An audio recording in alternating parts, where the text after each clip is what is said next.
Bismillahir Rahmanir Rahim. All praise is due to Allah, the cherisher and sustainer of the whole universe.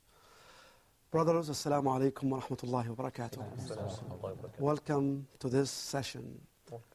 We are still discussing the secrets of success in giving da'wah or reaching out to others. Let me review quickly what we discussed in the last session.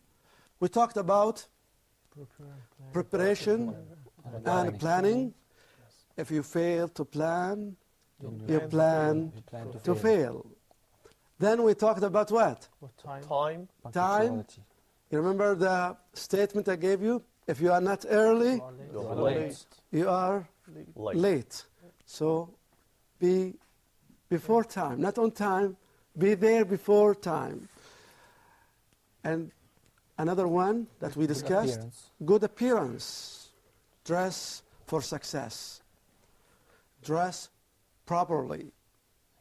For each occasion, there is a suitable dress that you can use. So you have to know, the background, where you are going to go. For example, if you go to a masjid, if you go to a school, if you go to another place, you might require to wear a suit, a tie, and so we have to dress properly and according to the occasion. Another secret, that is to be creative, interesting, and updating yourself. Try to update yourself. Try to present Islam, to give da'wah in a creative way. For example, we can send an email, attached to which you can send what? A flash. Small PowerPoint presentation. You can send some quotations or quotes, some verses from the Quran. You can send it to millions of people. This is another creative idea. You can send text messages. You find nowadays, the youth mostly have cell phones, yes. So you can send messages about salah, about prayer, about how to be good, nice, kind to your parents. So there are many ways of how to reach out to others. Think about creative ideas, creative methods in reaching out to others. Another point that we discussed before, be brief. Don't get them bored. Straight to the point. Remember the guidance of the Prophet ﷺ. In just a number of words, he was given the message to the companions or those Arabs or Bedouins who come to ask him. He will just give them 3 sentences. That's all. Concise and precise. Concisely and precisely. Good. Another secret of success in giving da'wah to others is what? What do you think? Look at it. Let them ask questions. Sometimes when we give lectures or presentations to others, we just keep talking and talking and talking. Some might have some questions, but you didn't give them the time. You speak for about 2 hours. You are running out of time. You say, time is over. I got to go now. There are some questions which might be there, living there in their minds for a long, long time. They want a chance to ask, to get clear on certain issues or certain matters. And this lecture might be a good time for them to get clear on those things. So let them ask. And by the way, their questions will help you. One question can help you understanding that person. Yes. And you know how to deal with him. You know where he comes from. So you can benefit from that piece of information in his question and you can give him good answer, attracting him to Islam. And what if you don't have the answer for that question? Should you skip it or? If you don't have the answer, you can tell them honestly, I will, inshallah, search. I will give you the answer tomorrow. I believe that this way will give much honor to the man who asked it and to the replier also. Sure. Let me tell you this story. About 3 years ago, I went to New Zealand. I gave a lecture in the University of New Zealand, there in a city called Christchurch. So I gave the lecture about the beauty of Islam. So there were people from New Zealand and from Muslim countries. One girl, Christian girl, asked me a question about Trinity, because I touched about it in indirect way. So she was kind of upset. She asked me a question about Trinity. Why did you say this? Why did you say that? How did you refer to that verse from the Bible? She asked that question, and before I answer her, based on my information from the Bible, another guy from same country, a native citizen from there, raised his hand. His name is John. I remember him. I won't forget that name. And he said, please, may I answer her? I said, okay, please, answer that question. And this friend, this guy, whose name is John, later on told me that I am a student of theology. Yes. He's studying religion, and he's preparing himself to be a priest. And he gave her a convincing answer. I did not say any word. I said, thanks for you, John. He gave the right answer to her. So I didn't need to, so she would understand from him maybe better than me. We are not native speakers. We didn't have the same accent and the same culture. So he was speaking in her own accent, in her own language, and telling her, refuting Trinity. He himself was refuting Trinity himself.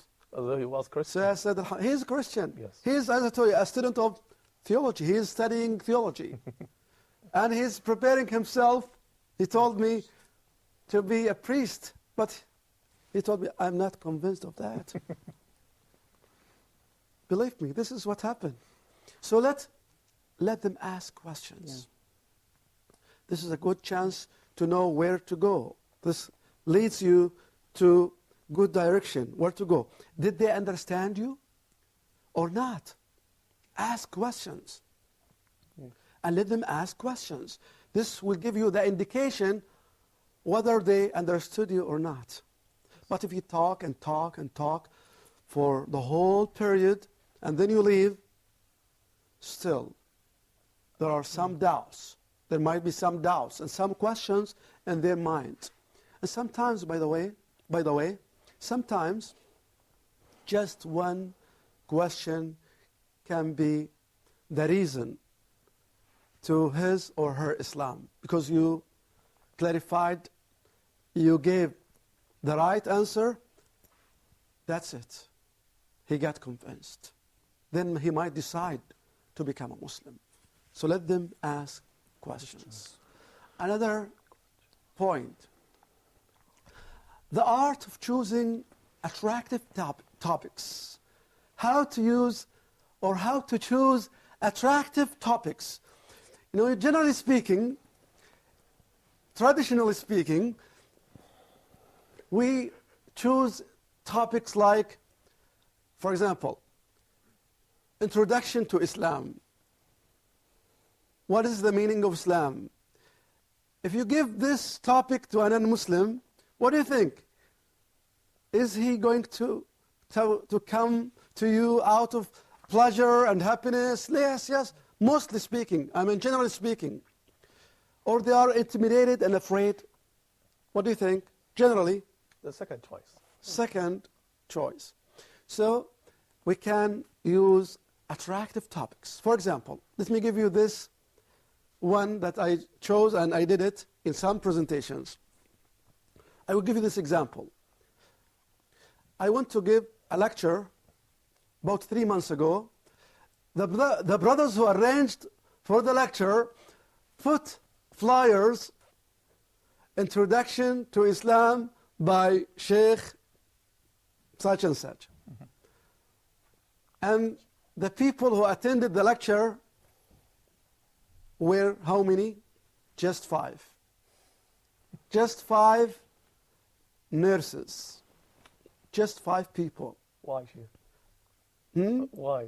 Because the topic, Introduction to Islam, they are not interested. After 1 month, I told the brother, please don't put that topic. Don't choose that topic. Use something different. And the topic was just contest. A contest. Gifts and prizes will be offered. This was about 1 month later. Guess how many people came to that lecture? They came in hundreds. Not hundreds.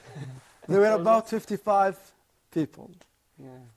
And I have the flyer with me here. If I have enough time, I will show you the flyer that we did. Just a contest. Gifts and prizes will be offered. And then their refreshments is provided too. We got 55 people. So we got to find, attractive topics. For example, another attractive topic that I found, let me tell you this secret after the break. How about that? Okay. Okay. Thanks. وجزاكم الله خيرا. بسم الله الرحمن الرحيم. الحمد لله والصلاة والسلام على رسول الله. I promised you before the break to tell you about the secret of another attractive topic. I used this several times. The topic was, why are we here? So when I go to give a presentation, the title of which is, why are we here? And I start asking the audience, why are we here? This is the topic. Some of them say, we are here to know about Islam. We are here because the manager told us to come here. Others say, we are here, we have no choice, we are forced to come here. I said, no, I mean, why are we here in this life? Oh, you mean, why are we here in this life? Oh, yes, I mean, why are we created? I see your point. So you get deeper and deeper and deeper. I say, okay, so who created us? Who made us? This is just the beginning of this presentation, just to attract them. And I use, by the way, gifts. What are the gifts? They are gone, all? Yes. Okay, so I use gifts. I say, okay, I will also give away I will give some gifts. But after questions. Oh no, we didn't need questions. And no, I need to get their attention. So they start to write down. They take notes. This is another strategy you can use. I told them from the beginning, I will give gifts. I will give those gifts for those who answer my questions. And they pay more attention to you. Yes, brother? I think another good example of this secret, the name of this wonderful program, Reaching Out. Jazakallah khair. We can call it calling others to Islam or conveying message of Islam to others. But Alhamdulillah. but He the says, wonderful the brother name- says, reaching out is another attractive topic. Alhamdulillah. Praise to be Allah. He is making just like, Alhamdulillah. commercial advertising. Jazakallah khair. Okay. Next. What is next? Use visual aids and handouts. You see it. It's more effective, powerful. Even for those who might take a nap, they might take a nap and get up. Oh, he's talking about this or that. And some people are visually oriented. You know about that. Some like something they can see. Show me. You might tell him something. No, just show me that. So show him through visual aids and handouts. For example, if you go to give a presentation or you give a lecture, you have some Papers. handouts, summary, or just like outlines of your presentation. This helps them to follow you. Some quotations, some verses, some sayings. They take it with them home and they might review it. They might read it again and again. And they might give it to their, relatives or the family members or one of the family members. So this is another good thing. Visual aids, they are powerful. And look at the media, how they are attracting people through what they present. Okay. Next,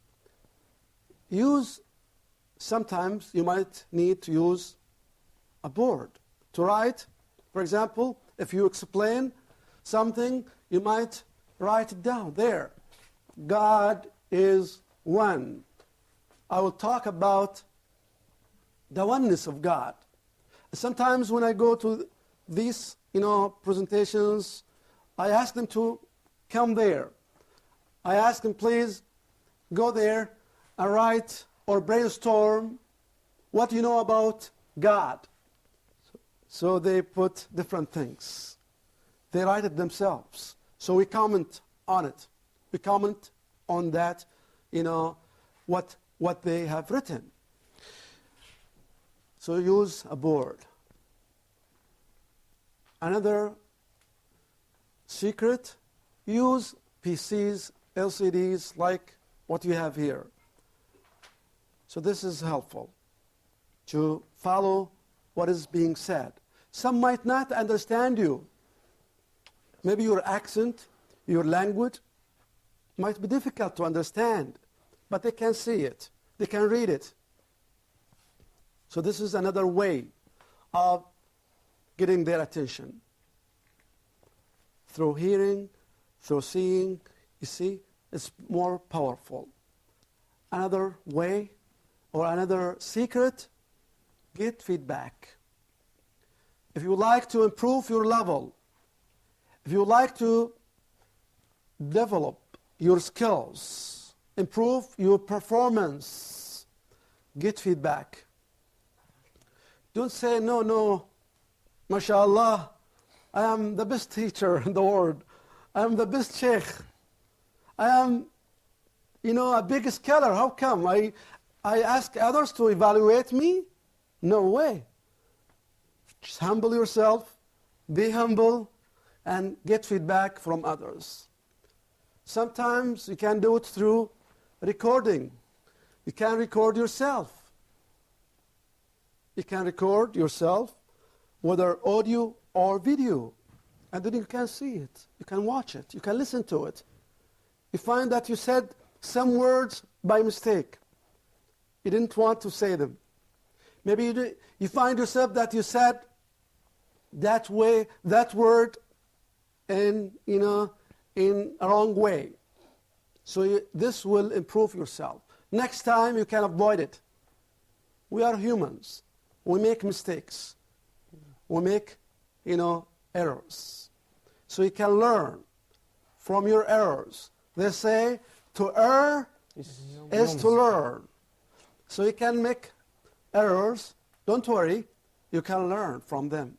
But try to record your work, your presentation or your lecture. This is very helpful. Also, you can do it through evaluation form. At the end, you can ask the brothers, for example, or the audience, please, this is an evaluation form. Please just fill it out. Please, I ask you a favor. Help me to improve myself. Give me your feedback. Write down what you think about the presentation, about the presenter, the person who gives the lecture, the environment, the tools. Evaluate us. Give us a good, fair, objective evaluation. This will improve your way of giving da'wah, inshallah. Yes, Brother Muhammad? And something to add here is to be open for criticism. Don't get angry when somebody criticizes you or something. Yes, good. So I want to add another point, that is to have the flexibility is very important, because to be flexible among the people is very, very significant in dealing with the other side. So I believe flexibility is very important also. Good, good. Another good point that we can add. Next. What is next? What is that? Question mark? I would like to ask this question. Are you ready? Yes, Are you ready for this question? Okay, we're Yes, ready. we are. Good. Now ask yourself, each one of us, whether here or outside there, let's ask ourselves, what is your role? So what is your role? After knowing all this, we reached, the evaluation. After evaluation, you got to continue, right? And improve yourselves. I would like to stress this question. What is my role? What is your role? After knowing all these secrets, after knowing all those tools and tactics that we can use in giving da'wah to others, what is your role? Apply them. We should what? Apply them. We should apply them. Put them in practice. We should Practice them. Put them in practice practice. them. And this is the best thing. Some brothers ask me about how to improve my way of giving da'wah. Practice. Practice and practice. This is the best way to improve yourself. Practice and get feedback. Practice and continue getting feedback from others. Yes, brother. That practice, they used to say, practice makes normal, but perfect practice makes perfect. Great. So I have to practice perfectly, not just a mere practice. Exactly. Exactly. So not to repeat ourselves, as I mentioned, for 20 years, some repeat themselves. They say, mashallah, I have, an experience of 20 years in teaching, but actually they are repeating themselves without any positive change. So we need a positive change to improve ourselves. So what is your role in giving da'wah to others? Let's get the answer after we see these pictures. Okay? Let's see these pictures. What do you see? A group of students? This is a group of students who are Class. taught Classroom. by Catholics in Eritrea. Others, what do you see there? These kids are taught about the crucifixion of Jesus, to believe in Jesus, that he was crucified. How about that? Look at this. You see that? This is a priest, an Italian priest, Baptizing. who went to that country. Look at it. Look at this touch. You see, look at what? The cross there. Look at the background there. Who's ready to live there? Who's ready to live there? No one. No one. But there are some who are ready to go there. Of course. preaching their religion. They have the right to preach of what they believe in, but also we have the right to preach and convey our message and to share this beauty with all humans. Let me go to another slide. You see there? What do you see? Map. Joshua Project 2000. This is part of their planning. Again, they have the right to plan. And also we have the right to plan to convey the message. Let's convey the message in a peaceful and wise way. Just to clarify the truth about Islam. So they are talking about the 100 largest, least evangelized peoples. And they refer to this area of the world to be Christianized. Next. These are the steps. The steps to fulfill. What steps will lead to the fulfillment of Joshua Project 2000 goals? So steps to reach the goals, they have these steps. 1, 2, 3, 4, 5, 6, 7. They say there, stop or step number 7. Can you read it, please? Finding your Brother role. Ahmed? Yes, finding your role. Finding your role. I am asking you, what is your role? What is my role? What is your role in giving dawah to others, in conveying the message of Islam to others? This is the question I would like to conclude with. What is your role, you as a man, and what is the role of the sister in giving dawah to others? So I'd like to leave you with this question. Think about it. What is your role, my dear brother? And what is your role, my dear sister, in conveying the message of Islam to all mankind? Thanks for all. Wassalamu alaikum wa rahmatullahi wa barakatuh.